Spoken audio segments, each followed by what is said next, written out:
All right, welcome to the second talk of the last session, UGM 2021 for iRODS. This is Kory Draughn from the iRODS Consortium. He's going to talk about the work in the last year with NFSRODS. We just released 2.0. Go, Kory. Thanks, Terrell. Yeah, so I guess let's just get started here. So just to set the agenda for this talk, I imagine it's going to go pretty quickly, but here's everything we want to talk about. We're going to talk about basically what NFSRODS is, what's changed since the 1.0 release. Specifically, we're going to talk about the list operation a bit because that's a big thing with NFSRODS 2. And last but not least, we're going to talk about what the future looks like around this piece of software. So for the people who aren't familiar with NFSRODS, I'm just going to briefly describe what this is. It's essentially a Java application that basically is implemented as an iRODS client that allows you to present iRODS as a mountable file system, specifically an NFS 4.1 file mount point. And what this gives you is a way, it's very configurable. So all the options and all the things that all the knobs are exposed as far as cache related things, as well as what collection you want to mount within a zone. You also, the reason why this is really nice is that people who have iRODS deployments, their users don't have to know anything about iRODS, right? Like NFSRODS presents this as just a normal, as a normal file system. And so people who have existing scripts and things that they've used all the time as far as command line tools, they can use those against this endpoint, and hopefully everything will just run smoothly, and they can take advantage of all the policy and things that's provided by iRODS. So I guess what this talk is really about is what did we change between, what's the difference between 2.0 and 1.0? So here is just a kind of, just some of the smaller things that we took care of. So overall, we took care of 13 issues. NFSRODS now uses jargon connection caching. So hopefully people see some improvements around the setup and teardown of connections. For people who are very active against NFSRODS, we're hoping that jargon connection caching they will see some huge benefits there. We don't have numbers for it, but any kind of caching is, it's kind of always good, right? Next, we kind of relaxed the rules around the MTime rule engine plugin. So this is not a NFSRODS specific change, but NFSRODS does benefit from this in that it's just one less dependency that you need to worry about. But this is only for people who are running the latest version of iRODS, specifically version 4.2.9. All of the MTime rule engine plugin implementation has been absorbed by the server, so you no longer have to deal with this if you're running that version of the server. We also made some changes to the move operation, or the rename operation, for NFSRODS. By default, if you are renaming or trying to overwrite a data object, then the move operation will now default to forcefully overriding the destination object. So that just gives you more of it makes it more POSIX-like and more what people are used to in normal Unix or POSIX-like systems. We also took care of an annoying port mount service message warning. So no one will see that on startup anymore, hopefully. And if you want the full list of all the things that's been resolved, you can see that using the link below. So I think the biggest, most important thing that's happened with NFSRODS 2 is that we spent a lot of time looking at the list operation, because a lot of users were experiencing issues around its performance primarily. There was also issues around large collections, in that it just didn't handle them very well. First, it was very slow. It turns out the implementation was slightly incorrect. And worst of all, the results were truncated when you reached a certain size in entries for a collection. In particular, it would, if you have collections that have more than 5,000 entries, it would just truncate all of that information at that limit. And that's very bad, because there are users who have quite a bit of collections that are very large. And so we wanted to really fix that.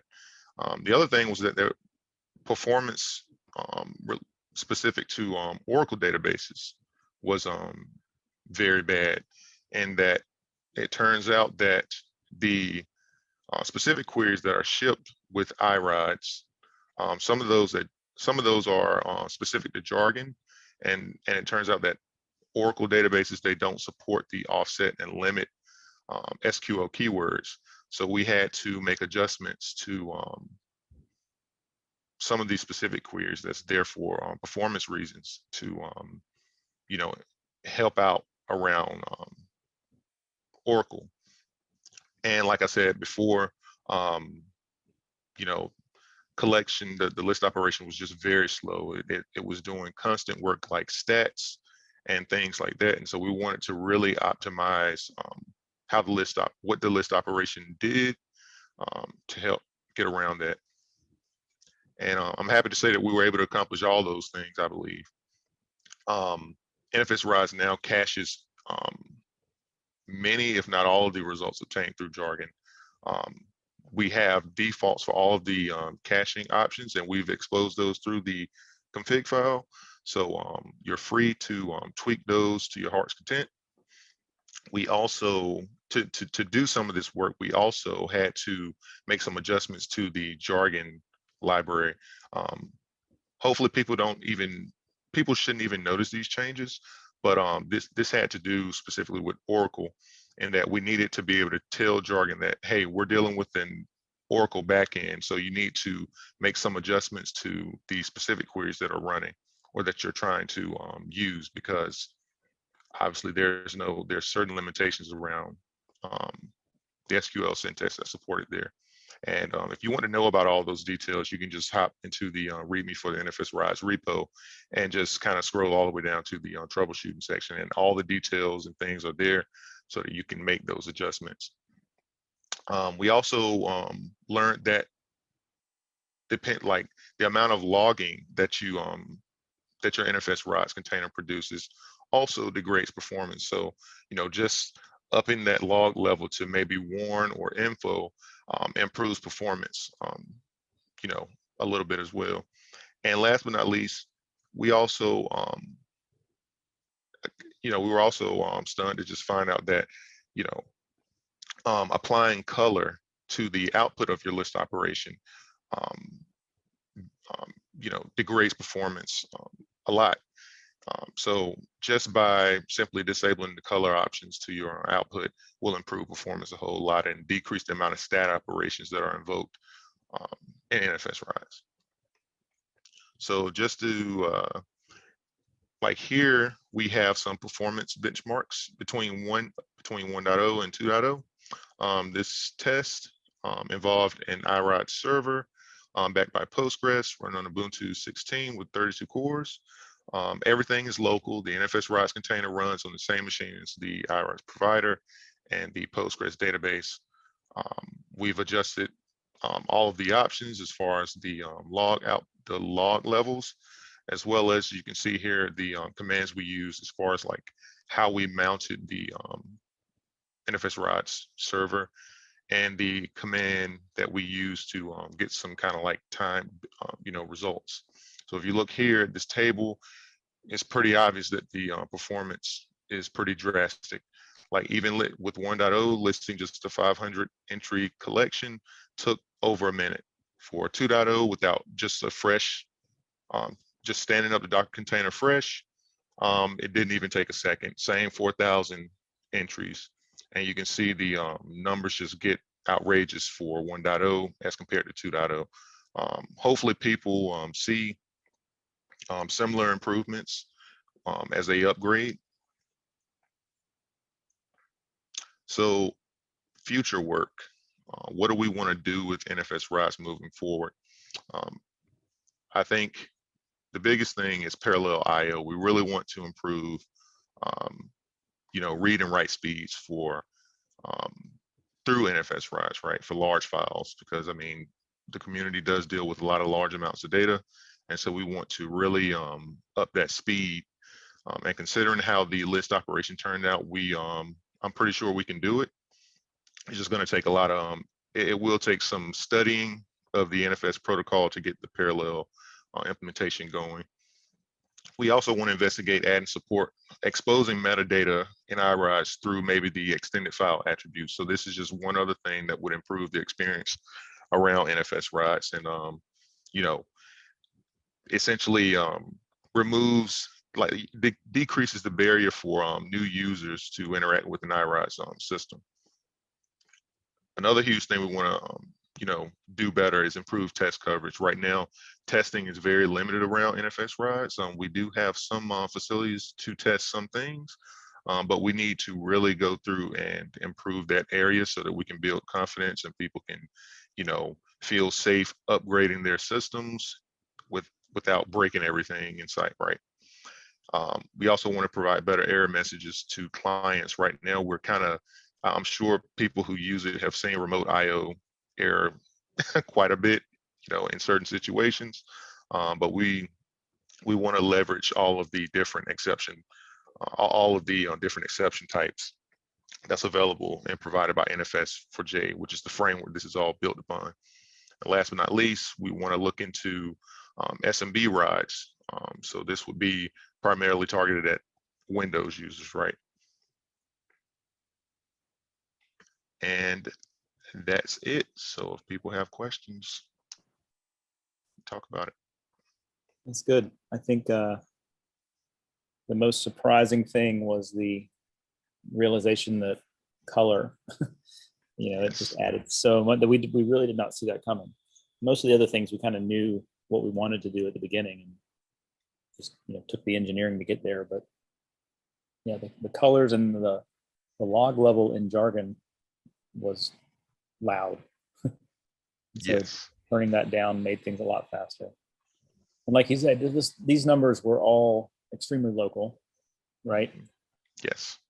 I don't know that we have, even anecdotally, we just know that, as soon as you add a hop, if you move the NFSRODS server away from the provider, that's an extra hop, right? If we move it away. Yeah.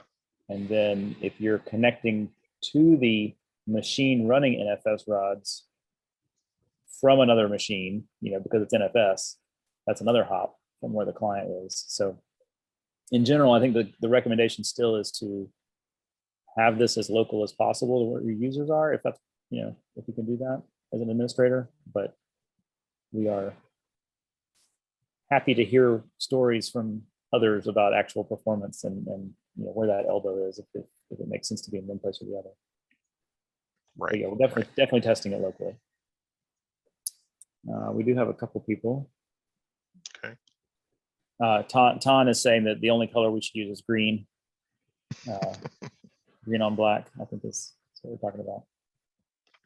And then so how many caches did we add? Was it 6? Ooh, 5 or 6? It is, like, you can probably, many of the options related to NFSRODS are cache specific. Yeah. So, I mean, we try to cache nearly everything we get back from jargon. So. Very good. I don't know that we have any other questions. I'm trying to think of something interesting to ask you on the record here.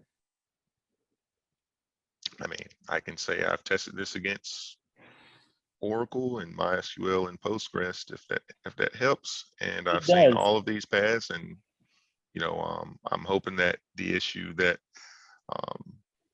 Sanger experienced and mentioned, we can resolve that in a simple way as well. So Right. So they have their open issue right now is a collection with 65,000 items.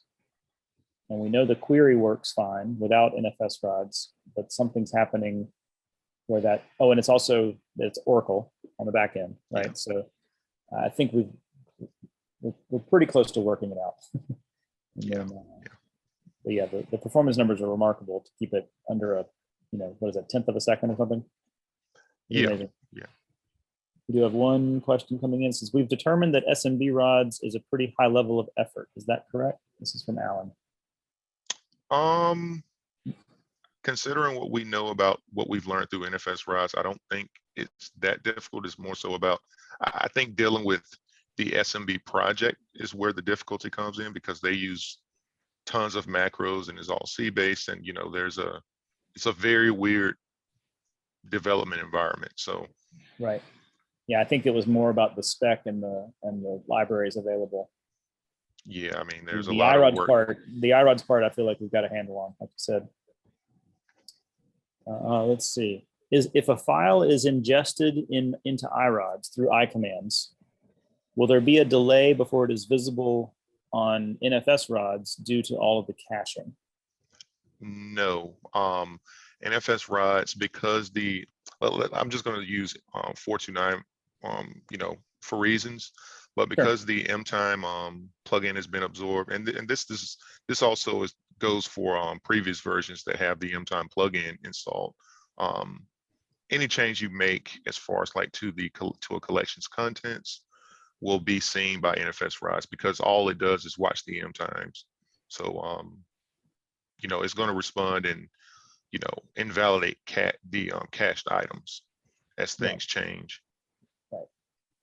So Edward, I think that answers your question. It should be, we should not have invalid cache information, because it's still talking to the server every time. It's not just pulling things from the local cache. Right. Yeah. Excellent. He says yes. Very good. Anybody else have anything? Kory gets off early. Look at him. All right. Thanks. It feels like he tricked everybody. Thanks.